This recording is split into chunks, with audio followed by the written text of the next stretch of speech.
एक बार की बात है कि एक गांव में एक जुलाहा रहता था। वह बहुत गरीब था। उसकी शादी बचपन में ही हो गई थी।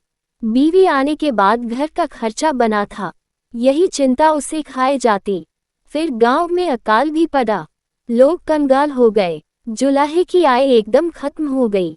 उसके पास शहर जाने के सिवा और कोई चारा न रहा। शहर में उसने कुछ महीने छोटे मोटे काम किए। थोड़ा सा पैसा अंटी में आ गया और गांव से खबर आने पर कि अकाल समाप्त हो गया है, वह गांव की ओर चल पड़ा। रास्ते में उसे एक जगह सड़क किनारे एक ऊँटनी नजर आई। ऊँटनी बीमार नजर आ रही थी और वह गर्भवती थी। उसे ऊँटनी पर दया आ गई। वह उसे अपने साथ अपने घर ले आया। घर में ऊँटनी को ठीक चारा व घास मिलने लगी तो वह पूरी तरह स्वस्थ हो गई और समय आने पर उसने एक स्वस्थ ऊँट बच्चे को जन्म दिया। ऊँट बच्चा उसके लिए बहुत भाग्यशाली साबित हुआ। कुछ दिनों बाद ही एक कलाकार गांव के जीवन पर चित्र बनाने उसी गांव में आया। पेंटिंग के ब्रश बनाने के लिए वह जुलाहे के घर आकर ऊँट के बच्चे की दुम के बाल ले जाता। लगभग 2 सप्ताह गांव में रहने के बाद चित्र बनाकर कलाकार चला गया। इधर ऊँटनी खूब दूध देने लगी तो जुलाहा उसे बेचने लगा।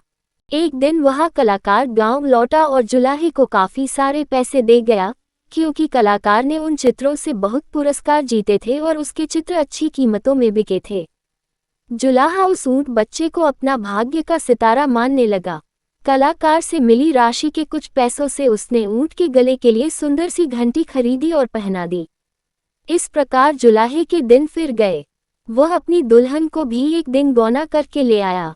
ऊँटों के जीवन में आने से जुलाहे के जीवन में जो सुख आया, उससे जुलाहे के दिल में इच्छा हुई कि जुलाहे का धंधा छोड़ क्यों न वह ऊँटों का व्यापारी ही बन जाए। उसकी पत्नी भी उससे पूरी तरह सहमत हुई।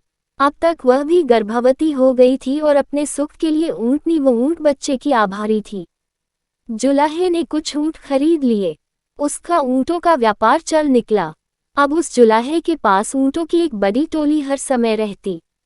उन्हें चरने के लिए दिन को छोड़ दिया जाता। ऊँट बच्चा जो अब जवान हो चुका था उनके साथ घंटी बजाता जाता। एक दिन घंटीधारी की तरह ही के एक युवा ऊँट ने उससे कहा, भैया तुम हमसे दूर दूर क्यों रहते हो? घंटीधारी गर्व से बोला, वाह तुम एक साधारण ऊँट हो, मैं घंटीधारी मालिक का दुलारा हूँ।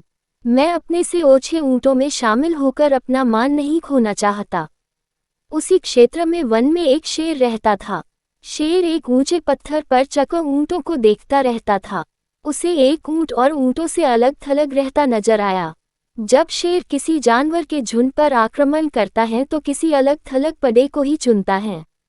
घंटीधारी की आवाज के कारण ये काम भी सरल हो गया था। बिना आंखों देखे वह घंटी की आवाज पर घात लगा सकता था।